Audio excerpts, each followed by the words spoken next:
प्यारे विद्यार्थियों, SV children Rawla मंडी के इस ऑनलाइन प्लेटफॉर्म पे आपका स्वागत है।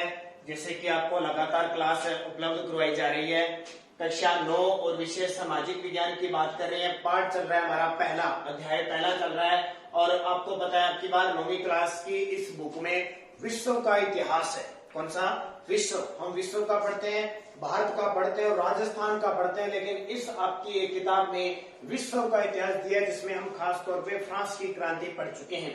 फ्रांस की क्रांति हमने पढ़ ली।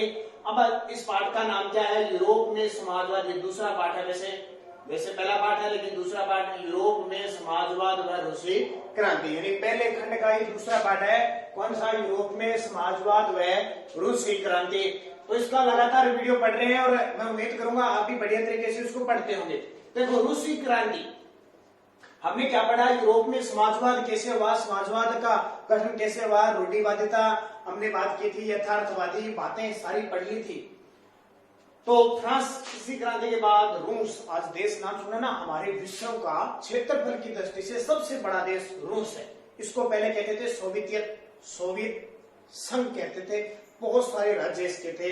1990 में ये टूट गया और अब इसका आज नाम क्या है? रूस। तो हम पढ़ेंगे रूसी क्रांति। बात समझ में आ गई? तो सारे विद्यार्थी बढ़िया तरीके से वीडियो को देखा करो। अगर आपको थोड़ी सी स्पीड लगे या आप पीछे रह जाते हो तो आप वीडियो को रोक लिया करो, रोकने के बाद उसको देखा करो। यहाँ एक बार आपने प्लेटफॉर्म तैयार कर लिया तो जैसे ही हमारी जल्द ही महीने या 2 महीने में हमारी क्लासें जब लगेगी विद्यालय के अंदर, तो हम दोबारा इसको आराम से पढ़ेंगे, एक एक चीज दोबारा पढ़ेंगे। अब तो अपने बोर्ड पे मेन चीजें पढ़ रहे ना, वहां पे एक एक लाइन पढ़ेंगे, तब तक आप अपने घर पे बढ़िया पढ़ोगे। तो देखो, 1917 की अक्टूबर क्रांति के जरिए, अक्टूबर क्रांति क्यों कहा जाता है? क्योंकि मेन जो घटना हुई थी वो अक्टूबर महीने में हुई थी। 10वां महीना होता है ना अक्टूबर, तो उस महीने में कब? 1917 में क्रांति के जरिए रूस की सत्ता पर, रूस के शासन व्यवस्था पर समाजवादियों ने कब्जा कर लिया था। अब समाजवादी क्या होता है? जो समाज को लेकर चलते हैं, समाज को ऊपर उठाना चाहते हैं, वहीं से राजनीति शुरू करना चाहते हैं कि समाज के लोगों की राजनीति है, उन्होंने क्या कर लिया? कब्जा कर लिया। फरवरी 1917 में राजशाही के पतन। अब राजशाही क्या होता है? जो राजा था नौकरशाही, यानी खुद की चलाता था, अपने आप को ईश्वर मानता था और जनता पे ध्यान नहीं देता था, उसका क्या हो गया?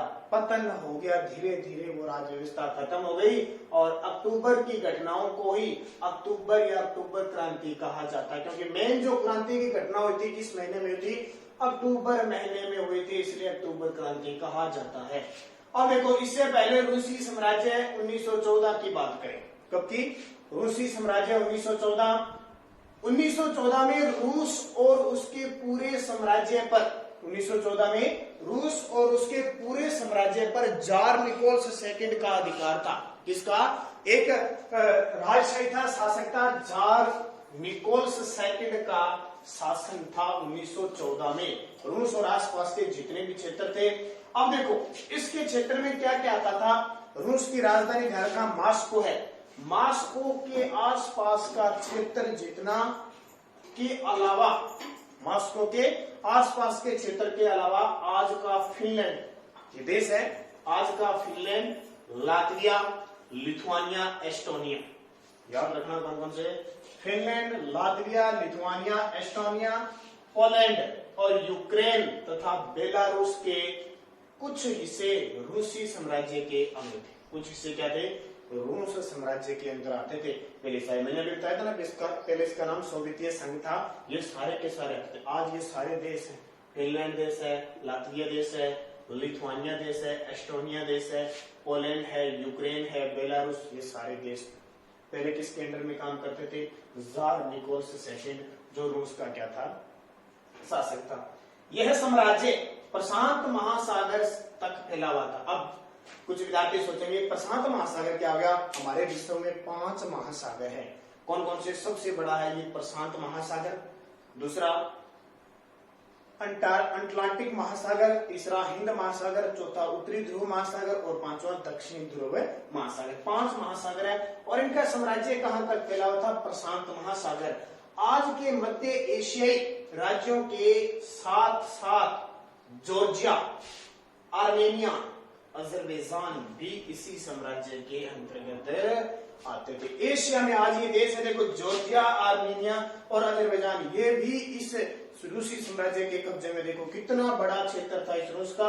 और रूस में ग्रीक ऑर्थोडॉक्स, रूस में ग्रीक ऑर्थोडॉक्स चर्च से उपजी शाखा, ठीक है, चर्च होता है मेन ईसाई धर्म का, क्या होता है चर्च, इसे उपजी शाखा रूसी ऑर्थोडॉक्स क्रिश्चियनिटी को मनाने वाले बहुमत में थे। यानी सबसे ज्यादा कौन थे, ये ग्रीक, इनके चर्च के सिस्टम से कुछ जातियां होती है, कुछ सिस्टम होता है, वो सबसे ज्यादा बहुमत में थे। जैसे हमारे भारत में ना सबसे ज्यादा हिंदू बहुमत में, मुसलमान, सिख, ईसाई, तो हम कह सकते हैं सबसे ज्यादा हमारे भारत में कौन से, हिंदू। तो इनके क्या थे, ग्रीक ऑर्थोडॉक्स चर्च से उपजी एक शाखा थी रूसी ऑर्थोडॉक्स क्रिश्चियनिटी, ये थी, ये सबसे ज्यादा बहुमत में थी।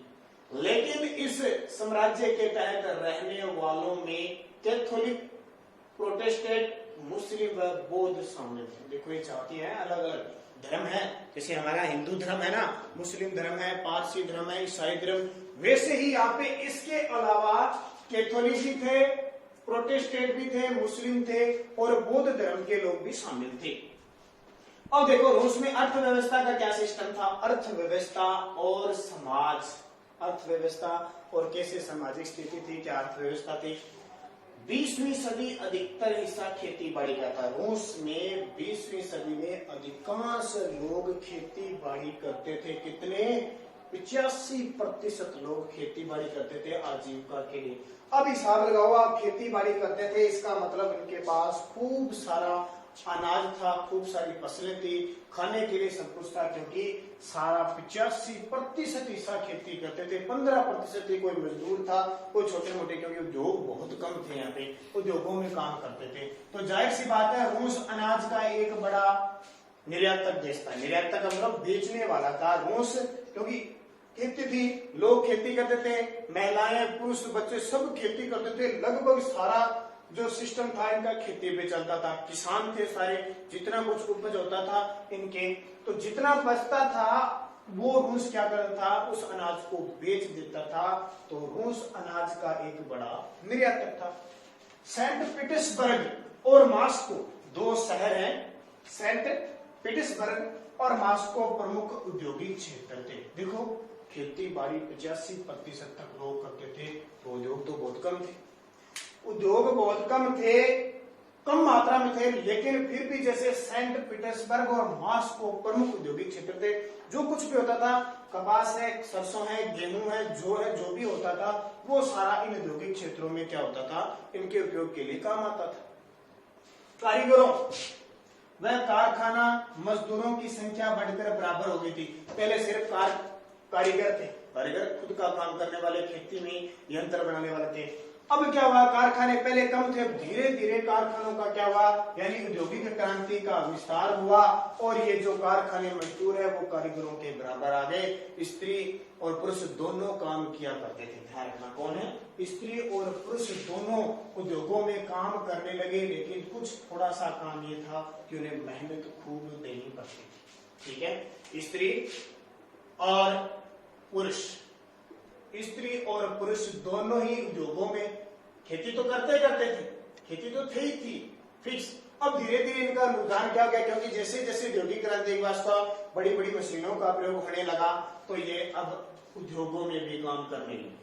कहाँ पे, औद्योगिक क्षेत्र में स्त्री और पुरुष दोनों कड़ी मेहनत करते थे, खूब इनसे पूरे दिन काम करवाया जाता था, कड़ी मेहनत होती थी, पूरे काम करवाया जाता था, लेकिन इसके बदले कम मजदूरी मिलती थी। ठीक है, पुरुषों के बदले स्त्रियों को कम मजदूरी मिलती थी, क्योंकि इन्हें दुर्बल माना जाता था कि स्त्रियां पुरुषों के बराबर काम नहीं कर सकती, इसलिए इन्हें कम वेतन पुरुषों की तुलना में दिया जाता था। फैक्ट्रियां, जगह जगह वर्कशॉपों का काम शुरू हुआ, फैक्ट्रियां स्थापित हो गई और रूस में ये औद्योगिक क्रांति भी प्रारंभ हो गई। कोयले की खानें शुरू हो गई, कोयला शुद्ध होना शुरू हो गया। तो इस तरह के काम सारे क्या है, रूस के अंदर धीरे धीरे। अब देखो ये काम सारे होने लगे, तो जाहिर सी बात है अर्थव्यवस्था बढ़ेगी ना, धन तो पैसा कमाया जाएगा, अर्थव्यवस्था बढ़ेगी तो नई नई इकाइयां स्थापित होगी, मजदूर शहरों में जाने लगेंगे, लोग बहुत सारे काम करने लग जाएंगे, बेरोजगारी, आर्थिक एक दूसरे की मदद करेंगे, ठीक है, उद्योगों में लगे। तो जो खेती मजदूर थे अब वो धीरे धीरे गांवों को छोड़कर कहाँ आने लगे, गांवों को छोड़कर शहर आने लगे। शहर आने लगे तो एकता की भावना बढ़ने लगी और जो गरीब है या जिसको पैसे की जरूरत है वो धीरे धीरे क्या संगठित होने लगे और एक दूसरे की क्या करने लगे, सहायता करने लगे। इससे रूस की क्या हो गई, अर्थव्यवस्था मजबूत होने लगी। और जब किसी को नौकरी निकाल दिया जाता था तो इसकी मालिकों से कोई शिकायत होती थी तो मजदूर, ठीक है, अगर किसी मजदूर को उद्योग से निकाल दिया जाता था नौकरी से, कई बार निकाल दिया जाता है नौकरी से, कुछ हो जाती है, कई बार फिल्मों में देखा ना अपना, मजदूरों को निकाल दिया जाता है। तो मजदूर को निकाल दिया जाता था तो ये क्या करते थे, जो उस मालिक होता था, उस उद्योग का उद्योगपति होता था, वो सारे मजदूर क्या करते थे, हड़ताल करते थे संगठित होकर, भी इस मजदूर को क्यों निकाला है, ये बेरोजगार हो जाएगा। तो सारे संगठित होते थे, धीरे धीरे एकजुट होते गए। 1896-97 के बीच कपड़ा उद्योग में, 1896-97 कपड़ा उद्योग, 1896-97 कपड़ा उद्योग और 1902 में धातु उद्योग में, 1902 में जो धातु उद्योग था वहां बड़ी हड़ताल देखने को मिलती है, बहुत बड़ी हड़ताल थी, इसमें मजदूरों को निकाल दिया गया था। तो बाकी जितने भी मजदूर थे सारे इकट्ठे होके हड़ताल करते थे। ये सारी क्या है, अर्थव्यवस्था पर बहुत कुछ निर्भर करती है। इसके बाद भी कुछ बातें और है, किसान है, जैसे लगान चुकाने की बात है, बड़े पैमाने पे व्यापार करते थे, उन्हें भी कर चुकाना पड़ता था एक स्थान से दूसरे स्थान पर। तो इस तरह की अर्थव्यवस्था की घटना हुई। अब रूस में समाजवाद कैसा है वो अगले वीडियो में पढ़ेंगे कि रूस में समाजवाद की क्या कहानी। अर्थव्यवस्था तो हमने पढ़ लिया कि पहले खेती करते थे, धीरे धीरे उद्योग धंधे स्थापित हुए और धीरे धीरे कारखाने, मजदूरों में संख्या बढ़ने लगी, अर्थव्यवस्था बढ़ने लगी। अब रूस में समाजवाद कैसा था वो एक अगले वीडियो में हम जरूर पढ़ेंगे।